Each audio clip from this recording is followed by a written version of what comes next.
I remember the night I first met Mark's family. The night I learned that some rooms can reject you without a word.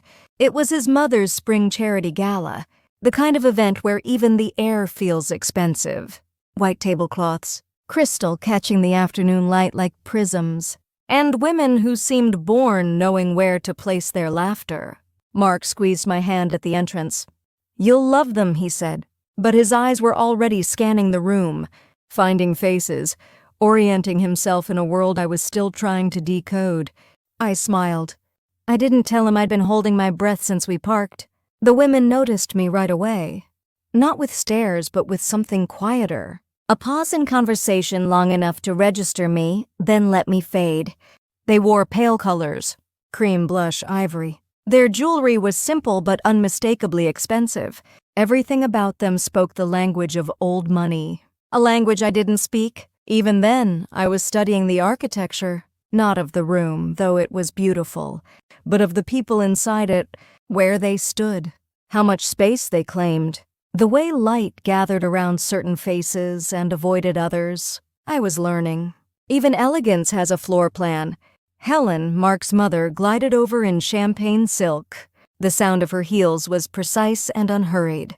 "Raina, darling." She kissed the air beside my cheek. "I'm so glad you could join us. Mark speaks so highly of you." So highly, as if I were a promising intern, not her son's girlfriend. "Thank you for having me, Mrs. Ashford. Just call me Helen." She touched my arm, light as a feather. "Come, let me introduce you." She led me to a cluster of women by the French doors. Sunlight poured through the glass, backlighting them like figures in a painting. Somewhere behind us, a piano played something soft and forgettable. "This is Lynn Whitmore," Helen said. "Her family's foundation has worked with ours for years. And this is Catherine and Isabel." Lynn extended her hand. Pale pink nails, perfectly manicured. "It's lovely to meet you," Marks told us. "Well, he's mentioned you." The pause was surgical. "And what do you do, Raina?" Catherine asked. Her smile was polite but distant. "I'm an interior designer, residential spaces mostly." "How creative," Isabel said, in the tone people use when they mean how quaint. I had built homes for people like them before. Rooms of light and symmetry, spaces meant to impress, but never to comfort. I was 29 then, an interior designer who still carried a student loan balance, and a quiet belief that effort could earn belonging. I thought love might be enough to bridge the difference. Between marble and drywall. Lynn tilted her head. "Helen, didn't you mention needing someone to redo the guest wing? Perhaps Raina could—" "Oh, we already have someone," Helen said smoothly. "But it's wonderful that you're so passionate about your work." The conversation moved on. They talked about a museum gala, a vineyard wedding, someone's daughter at Yale. I stood at the edge of their circle, nodding at the right moments, sipping champagne I barely tasted. Silverware clinked against porcelain in the distance. Laughter rose and fell like a tide I couldn't reach. At some point, Mark appeared beside me. "Having fun?" he asked. I wanted to tell him I felt like a shadow at my own introduction, that his mother's compliments felt like tiny cuts wrapped in silk, that I didn't know how to stand in a room where even the light belonged to someone else. Instead, I said, "It's lovely." He kissed my temple. "I knew you'd fit right in." But I didn't. And somewhere beneath the chandeliers and polite smiles, I think we both knew it. That night, I stood in front of my bathroom mirror and practiced holding a wine glass the way Lynn had. Stem between 3 fingers, wrist relaxed, effortless. I practiced until my hand cramped. I told myself it was just nerves. That love was enough. That Mark saw something in me his family would one day see too.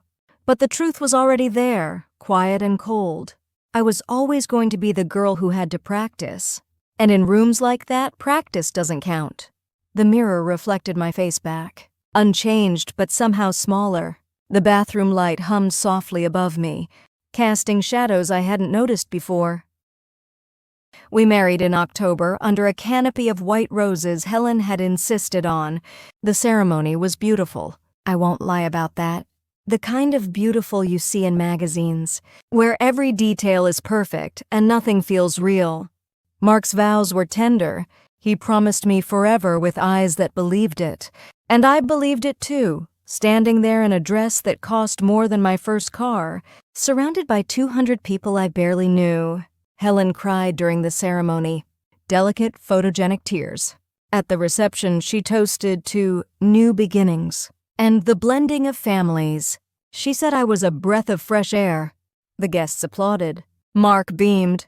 But when she hugged me, she whispered in my ear, "Welcome to the family, darling. We'll take good care of you." It sounded like a promise. It felt like a warning. Married life began quietly. We moved into a brownstone in the Heights, a wedding gift from Mark's parents, decorated by a designer Helen had chosen. Clean lines, neutral tones, nothing that spoke of me. I walked through those rooms and understood they'd built a frame. I was just expected to fit inside it. "It's just temporary," Mark said, "until we find our style." But we never looked. He worked late. I took on clients. And every Sunday we went to his parents' house for dinner. Those dinners were the hardest. Not because anyone was cruel. They weren't. Helen was always gracious. Mark's father, Robert, was polite in that distant way successful men often are. The conversation was pleasant. Business, politics, charity events, people I'd never met. But I was always included rather than belonging. The sound of forks on china. The pause before someone responded to me. The way Helen's attention would drift just past my shoulder when I spoke. Helen would turn to me mid-conversation. "And Raina, dear, how's your little business going?" Little. As if my work were a hobby I'd outgrow. "It's going well. I just finished a project in Brooklyn." "How wonderful." "Robert, didn't you say the Morgans are looking for someone?" And just like that, the conversation would shift. My words would dissolve into the background like steam. Mark never seemed to notice, or maybe he did and didn't know what to do with it. He'd reach for my hand under the table, sometimes a silent apology or reassurance, I was never sure which. But the worst part wasn't the interruptions. It was the comparisons. "Lynn's engagement party is next month," Helen mentioned one Sunday, refilling my wine glass with a soft clink. "Such an elegant affair. Her fiancé is in finance, Yale graduate. They met at the symphony benefit." She smiled at me. I do love a good love story. The implication hung in the air. Their love story made sense. Ours was charming. Another time, over dessert, I ran into Catherine's mother at the club. "Did you know Catherine just made partner at her firm? And she's expecting their second child. It's remarkable how some women manage it all." "Some women." I smiled. I always smiled. "That's wonderful for her." Mark squeezed my hand. "Rena's incredible too, Mom. You should see the spaces she creates." "Of course she is," Helen said warmly. Then she turned to Robert to discuss the Foundation's annual gala. The conversation thinned. The music from the next room drifted in, classical, predictable. I was always the footnote, the addendum, and also. Months passed. Then a year. I learned the rhythm of their world, when to speak, when to stay quiet, how to dress for their events, which topics were safe. I became fluent in the language of polite dismissal.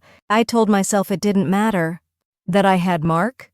That love was the foundation, and everything else was just decoration. But late at night, lying beside my sleeping husband in a house that didn't feel like mine, I'd wonder, when did I become so small? When did I start measuring my worth by the space I was allowed to take up?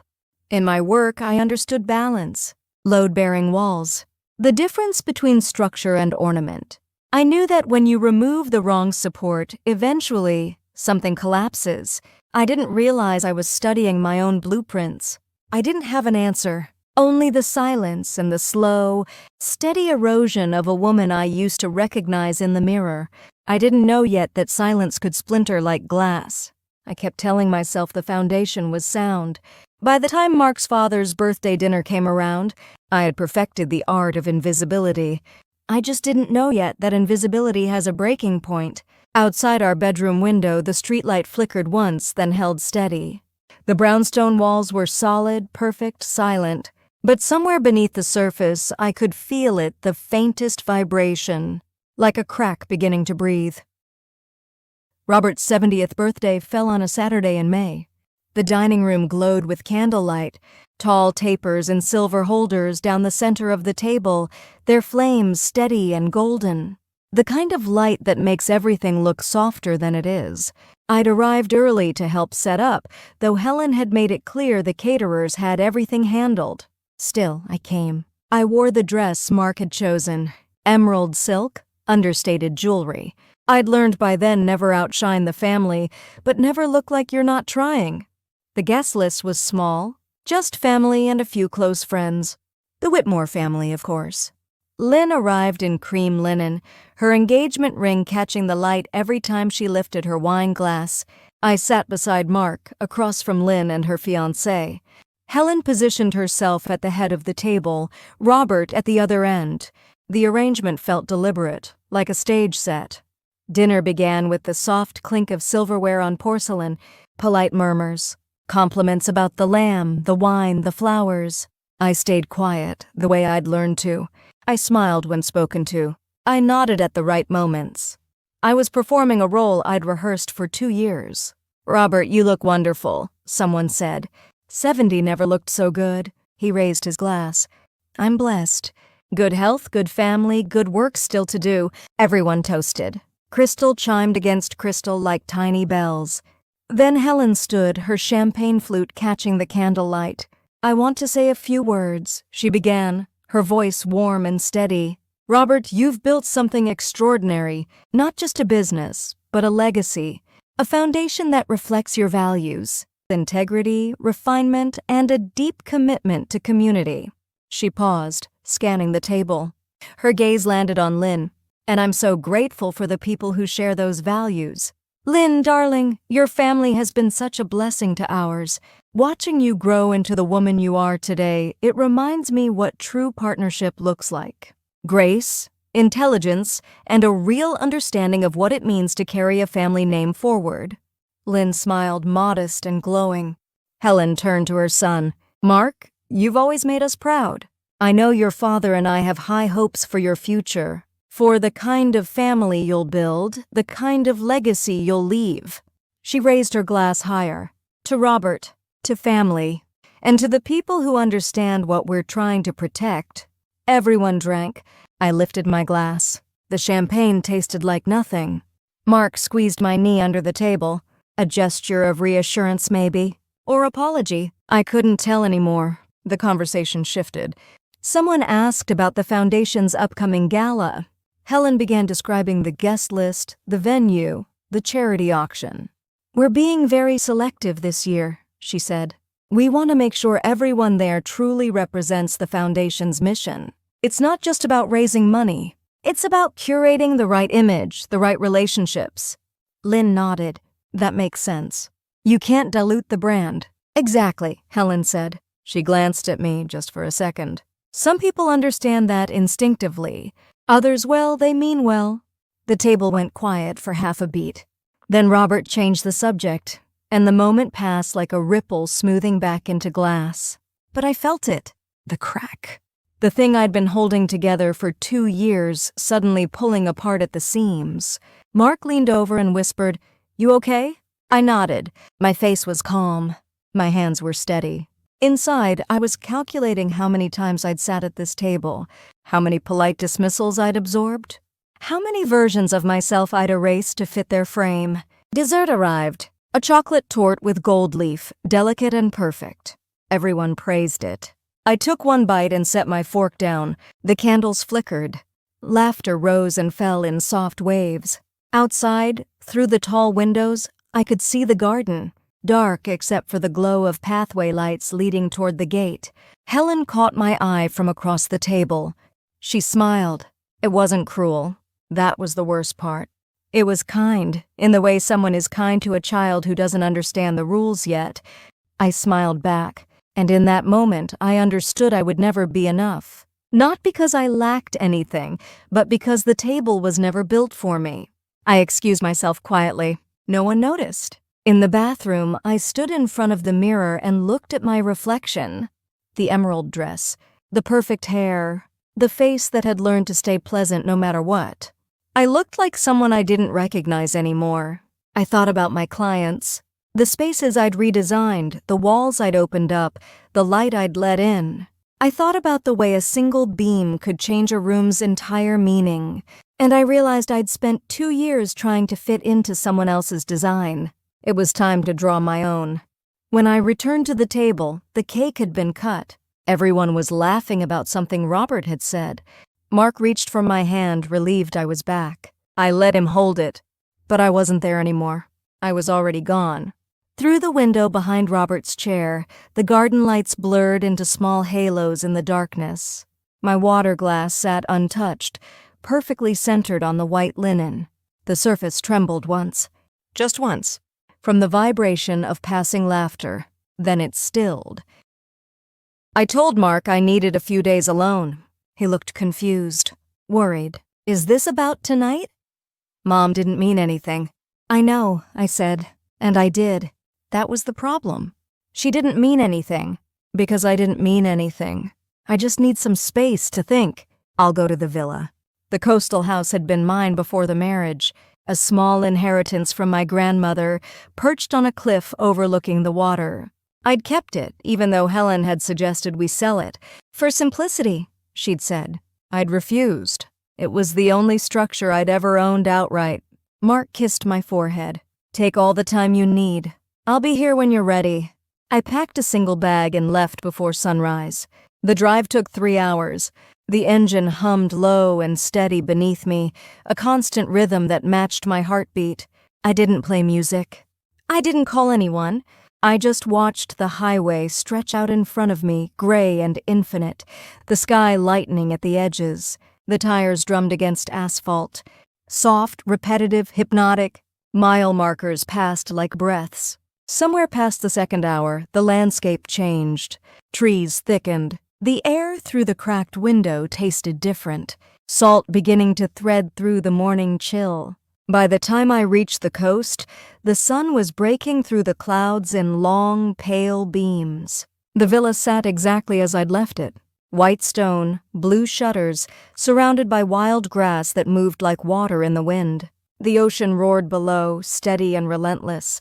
I unlocked the door and stepped inside. The air smelled like salt and dust. The furniture was covered in sheets. Light poured through the wide windows, filling the empty rooms with something clean and sharp. I walked through each space slowly, my footsteps echoing on the hardwood. The living room, the kitchen, the studio I'd used for drafting years ago, before I'd married into a life that didn't need my blueprints. I stopped in the center of the studio and looked around. My old drafting table was still there, pushed against the wall. Rolls of paper stacked in the corner. Pencils in a jar, a ruler, a compass, a T-square. Tools I hadn't touched in 2 years. I pulled the sheet off the table. Dust rose in the light like snow. And then I sat down. For a long time, I just stared at the blank paper in front of me. My hands rested on the surface, fingertips tracing the edge of the table. I thought about Helen's toast, about Lynn's smile, about Mark's hand on my knee, reassuring me while his mother erased me in real time. I thought about the women at the gala 2 years ago, the ones who'd been polite and distant, like I was a guest who'd wandered into the wrong event. I thought about the spaces I'd designed, the way I could take a cramped, lifeless room and turn it into something open, balanced, whole. And I realized I didn't need them to see me. I needed to build a table they'd never imagined. I picked up a pencil and began to sketch. Not a room, not a house. A gathering. I drew a long table. Simple, elegant, made of reclaimed wood. Enough seats for 12. No head, no hierarchy. Just a circle of chairs, each one equal. I wrote notes in the margins. Natural light. Minimal decoration. Let the people be the structure. Then I started making a list. The women Helen had held up as examples. The ones she'd wanted Mark to marry. Lynn, Catherine, Isabel. The girls from good families who understood the rules without being taught. I would invite them. Not to humiliate them, but to see them clearly. Outside Helen's frame. Then I thought about the women Helen's foundation had turned away. The single mothers deemed not quite our image. The entrepreneurs without pedigrees. The artists who didn't go to the right schools. I would invite them too. And the women Mark's company had overlooked. The assistants whose ideas were stolen. The interns who'd been dismissed. The voices Helen and Robert had never thought to include. I would give them a seat. Not revenge. Not spectacle. Balance. I sketched for hours. The sun moved across the sky, filling the studio with gold, then amber, then the deep blue of early evening.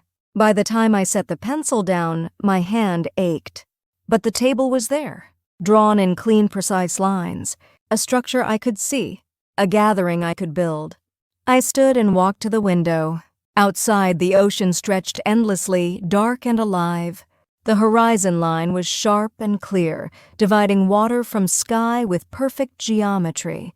I pressed my palm against the glass, feeling the coolness seep into my skin. For the first time in 2 years, I wasn't trying to fit into someone else's blueprint. I was drawing my own.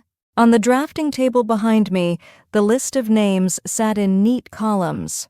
Gold ink for the society women, silver for the excluded, white for the silenced. 3 kinds of invitations, 3 kinds of truth. The evening light held steady. The ocean breathed below, and in the stillness of that small room, I could feel it beginning. The quiet dismantling of everything I'd been told to accept. I didn't know yet how it would unfold, but I knew this when the table was set. Everyone would finally see what I'd been building all along. Outside, the waves rolled in with the constancy of a metronome. In, out. Rise, fall, and the sea kept time, steady as breath. The next morning, I drove into the nearby town and bought 3 kinds of paper. Thick gold, soft silver, plain white, each carrying a meaning only I would understand.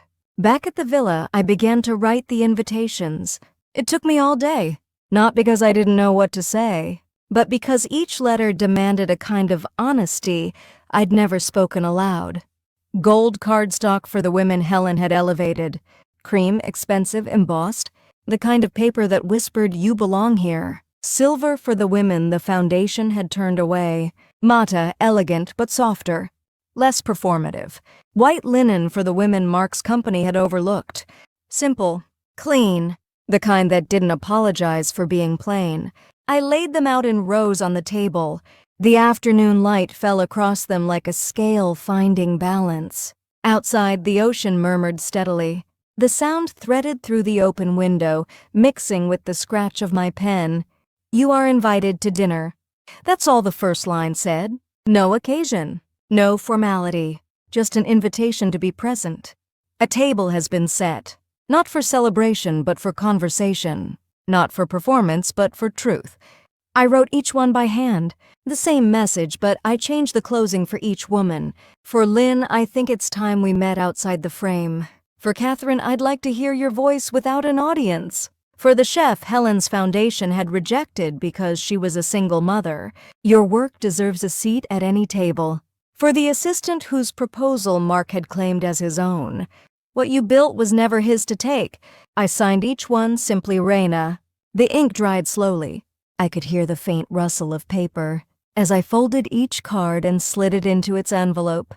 The sound was delicate, final, like closing a door that had been left open too long. I sealed them with wax. Gold. Silver. White? Then I walked to the post office in town and mailed them myself. The woman behind the counter smiled. Special occasion? Something like that, I said. The truth was, I didn't know what it was yet, only that it needed to happen. The responses came in over the next week. Lynn texted first, curious. I'll be there. Catherine called. Her voice was careful, intrigued. What is this about, Raina? Balance, I said. She paused. Then, all right? I'll come. The chef. Mira sent a handwritten note on the back of a recipe card. I don't know what you're planning, but thank you for asking. I'll bring bread. The assistant Sarah hesitated for 2 days. Then she emailed, I'm not sure why you're inviting me, but I'll be there. I want to hear what you have to say. One by one they accepted. 12 women, 12 seats. I spent the days preparing the villa. I cleared the main room of everything unnecessary. Just the long table I'd sketched, built by a local carpenter from reclaimed driftwood. 12 chairs, mismatched but equal in height, linen napkins in 3 shades gold, silver, white. No centerpiece. Just candles in glass holders, simple and low, so no one's face would be hidden. I opened all the windows. Let the sea air fill the space. Let the sound of waves become part of the structure. I wanted the room to feel like breathing. The night before the dinner, I stood in the center of the empty space and listened. The ocean rolled in, steady and low. The candles flickered once, testing the air. The table stretched out before me, still and waiting. I pressed my hand against the wood. It was cool, solid, real. For the first time in 2 years, I wasn't building for someone else's approval. I was building for truth. The evening light dimmed to blue. The horizon line blurred into dusk. And somewhere in the salt-thick air, I could feel it gathering. The quiet, inevitable shift of something coming into balance. Tomorrow they would arrive. Tomorrow the table would be full. And I would finally see what happened when structure met grace. They arrived just after sunset. I stood at the door and greeted each one as she stepped inside. Some I knew, some I'd only researched. But all of them carried the same look. Curious, uncertain, wondering what kind of evening this would be. Lynn arrived first, elegant in navy silk. She glanced around the villa, taking in the simplicity, the open windows, the sound of the sea. "This is yours?" she asked. "It was my grandmother's." She nodded slowly. "It's beautiful." Catherine came next, then Isabel, then Mira, carrying a linen-wrapped loaf of bread that smelled like rosemary and salt, then Sarah, quieter, her shoulders tense. I led them to the table. Told them to sit wherever they liked. No place cards, no hierarchy. They hesitated, then chose their seats.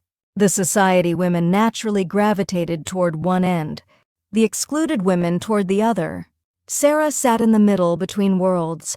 I took the last chair, not at the head, but woven into the circle. For a moment, no one spoke. Just the sound of the ocean through the open doors. The faint flicker of candlelight catching on glass. Then Lynn broke the silence. "So, what is this?" I met her eyes. "It's a table. For what?" "For everyone who's been told where they don't belong." The room went still. Catherine tilted her head. "I'm not sure I understand." "You will," I said quietly. I poured wine. Served the first course. Something simple I'd prepared myself earlier. We ate in silence for a while, the tension softening with each passing minute. Then Mira spoke. Her voice was steady, unafraid. "I applied to the Ashford Foundation 3 years ago," she said, "for a grant to expand my restaurant. They told me I wasn't the right fit for their image." Lynn looked up sharply. "The Ashford Foundation?" Mira nodded. I was a single mother. Self-taught. No culinary school, no investors. Just 15 years of work and a vision. She paused. Apparently that wasn't refined enough. Isabel set down her fork. "I didn't know they did that." "They do," I said softly. "They've done it for years." Sarah's voice came next, quieter. "Mark's firm rejected my proposal for a client pitch. Then he presented the exact same idea 2 weeks later and got promoted for it." The candlelight wavered. Catherine stared at Sarah, something shifting in her expression. "That's why you left," Catherine said. "That's why I had to." Lynn looked at me. Her face had changed, less composed, more uncertain. "Why did you invite us?" "Because you were used as a measuring stick," I said. "Helen held you up as examples of what I should have been, what Mark should have chosen." I paused. "But you're not symbols. You're people. And I wanted to know who you actually are, without her frame around you." Lynn exhaled slowly. She looked at Mira, then at Sarah. I had no idea. "Most people don't," Mira said. "That's the point." The conversation unfolded slowly after that, carefully, like a knot being untied thread by thread. Catherine talked about the pressure to appear perfect, to manage partnership and motherhood without ever showing strain. If I stumble, I prove them right, that women can't handle both. Isabel admitted she'd been offered opportunities, only because of her family name. "I don't know if I've ever earned anything on my own." And Lynn, polished, graceful Lynn, said quietly, "I've spent my whole life being told I'm ideal. But I don't know if anyone's ever asked me what I want. The walls between them dissolved. Not loudly, not dramatically, just slowly, like light filling a room at dawn. Then I heard the gravel crunch outside. Footsteps, a car door. I stood and walked to the window. Mark's car. And beside it, Helen stepping out, her face tight with something between confusion and control. My heart didn't race. I didn't panic. I just opened the door. Helen stopped when she saw me. Reina. What is this? A dinner, I said simply. Mark appeared behind her, his expression pained. You didn't answer my calls. Mom was worried.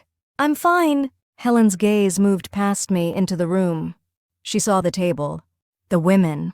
Lynn and Catherine and Isabel sitting beside Mira and Sarah and the others. Her face went pale. What are you doing? She whispered. I stepped aside, let her see it fully. The table I'd built, the balance I'd created, the structure she'd never imagined. I'm hosting, I said, the way I should have been allowed to all along. Helen looked at Lynn, at Mira, at the bread and wine and candles flickering in the salt air.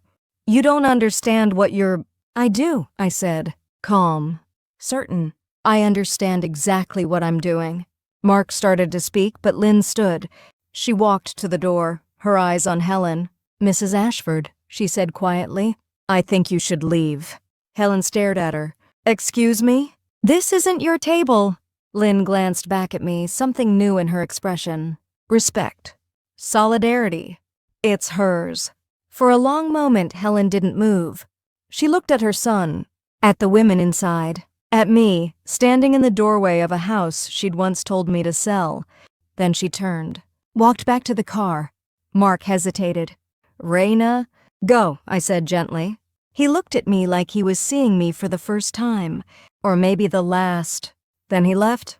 I closed the door. The sound was soft, final. When I returned to the table, the women were quiet. The candles still burned. The ocean still murmured through the open windows. Sarah looked at me. What happens now? I sat down, picked up my glass. Now, I said, we finished dinner. And we did. The conversation resumed, slower, deeper, the kind of talk that only happens when pretense has been stripped away. By the time the evening ended, the candles had burned low. The moon hung full over the water, casting silver light across the table. One by one, the women left. Some hugged me.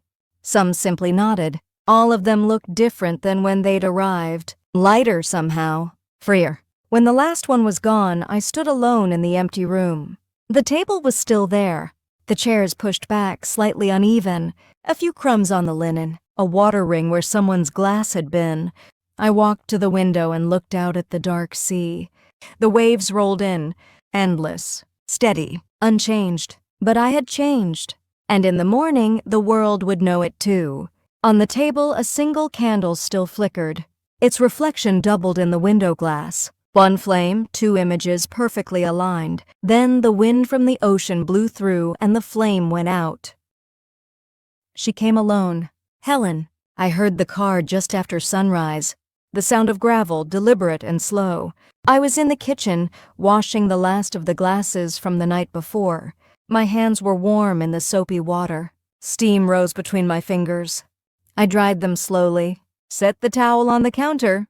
By the time I opened the door, Helen was already standing on the steps, her posture straight, her face composed. She wore cream linen, crisp and perfect, even at dawn. But her eyes were tired. May I come in? She asked. I stepped aside. She walked past me into the main room, stopped when she saw the table. Still there, chairs pushed back at angles. A few crumbs on the linen, candle wax pooled in glass holders, the faint scent of rosemary and wine lingering in the air. Morning light poured through the open windows, sharp and clear. It caught the water rings on the wood, the faint smudges on the glass. Evidence of something that couldn't be erased. Helen stood there for a long moment, just looking. Then she turned to me. What did you think this would accomplish? Her voice wasn't angry. It was something quieter. Confusion, maybe. Or loss. I wasn't trying to accomplish anything, I said. I was trying to build something. Build what? Embarrassment, division, balance. The word hung between us. Helen shook her head slowly. You don't understand what you've done. Those women, Lynn, Catherine, they have reputations, families, and you put them at a table with women you rejected, I said quietly. Women you deemed unworthy of your foundation's image. She flinched, just slightly. It's not personal, Raina. It's about standards. About maintaining a structure, I finished for her. I know. I've been studying it for 2 years. I walked to the window, looked out at the sea, vast and indifferent in the morning light. You built something beautiful, Helen, I said. A world where everything has its place, where people know their value by the rooms they're allowed to enter. I paused. But I was never going to fit in that blueprint. Not because I wasn't good enough. Because the frame was never meant to hold me. Helen's voice came softer now. I gave you every opportunity. You gave me a script, I said, turning to face her. And I followed it. I wore the right clothes. I smiled at the right moments. I made myself smaller and smaller until I almost disappeared. I paused. But you still compared me to women you wished Mark had chosen. You still called my work little. You still made it clear, at every table, every dinner, every toast, that I was included but I didn't belong. She looked away, out the window, at the light on the water. I never meant to hurt you. I know, I said. That's what made it worse. The silence stretched between us. Not hostile, just present, like the space itself was listening. Helen's shoulders dropped slightly. She looked older suddenly, or maybe just more human. I built that world to protect my family, she said quietly. To give Mark something solid, something that wouldn't fall apart. But it wasn't solid, I said. It was just selective. And what you exclude always finds its way back in, one way or another, even concrete cracks where empathy is missing. She met my eyes then, really looked at me. What do you want from me, Raina? I thought about that, about what I'd wanted when I started planning the dinner. About what I wanted now, standing in morning light with a woman who had shaped my last 2 years. Nothing, I said finally. I don't need your approval anymore. I don't need your table. Helen's face tightened, not with anger, but with something sharper. Realization, maybe. Then what was last night? A different table, I said simply. One where structure doesn't mean exclusion. Where balance doesn't require someone else's smallness. She looked at the chairs again, at the uneven placement, at the mismatched seats and the crumbs still scattered on the linen. It's not elegant, she said. No, I agreed, but it's honest. Helen stood there silent. The morning light shifted slightly, casting new shadows across the floor. The ocean murmured through the windows. Constant, patient, unmoved by hierarchy. Finally, she walked toward the door, stopped with her hand on the frame. Mark asked me to apologize, she said, not looking at me. But I don't think that's what you need to hear. It's not. She nodded. Once, then she stepped outside. I watched her walk to her car. Her movements were slow, deliberate. She paused before getting in, her hand on the door, looking back at the villa. Not at me, at the building itself, at the structure I'd claimed. Then she left. The sound of her car faded down the coastal road. The gravel settled. The air stilled. I stood in the doorway for a long time after she was gone. The table was still there behind me. The ocean still breathed in front of me. And I was still here. Not small. Not erased. Just present. The morning light warmed the threshold. A single wine glass sat on the windowsill, forgotten, catching sun like a prism. I left it there. 3 months later, the villa felt different. Not because I'd changed anything. The table was still there. The chairs still mismatched. The windows still open to the sea. But the light had shifted. Summer had turned to autumn, and the sun entered at a different angle now. Lower, warmer, softer at the edges. I'd started taking clients again. Small projects at first. A reading room for a librarian who wanted more light. A kitchen for a teacher who'd spent years cooking in shadow. Spaces that needed opening. Walls that needed removing. Light that needed permission to enter. I worked from the studio most mornings. The drafting table was covered in sketches now. Floor plans, elevations, details of how to turn confinement into breath. The women from the dinner stayed in touch. Mira sent me a photo of her new restaurant. Small, crowded, perfect. Thank you for reminding me I didn't need their approval, she'd written. Just my own. Sarah had started her own consulting firm. She'd sent a handwritten note on thick cardstock. Turns out my ideas were worth something after all. Who knew? Even Lynn had reached out. A text, brief and careful. I've been thinking about that night, about what you said. I'm not sure I have answers yet, but I'm asking different questions now. I didn't respond to all of them immediately. Some messages I let sit for days, letting the words settle before I knew what to say back. But I read each one, and each one felt like proof. Not of revenge, not of victory, just of connection. The kind that doesn't require performance. Mark and I had spoken twice since that morning. Once on the phone, once in person, when he came to collect the last of his things from the brownstone. He looked tired, older, like he'd been carrying something heavy and had only just set it down. I didn't see it, he said, standing in the empty living room. How they treated you. Or maybe I saw it and didn't want to believe it mattered. I didn't answer right away, just looked at the space we'd lived in.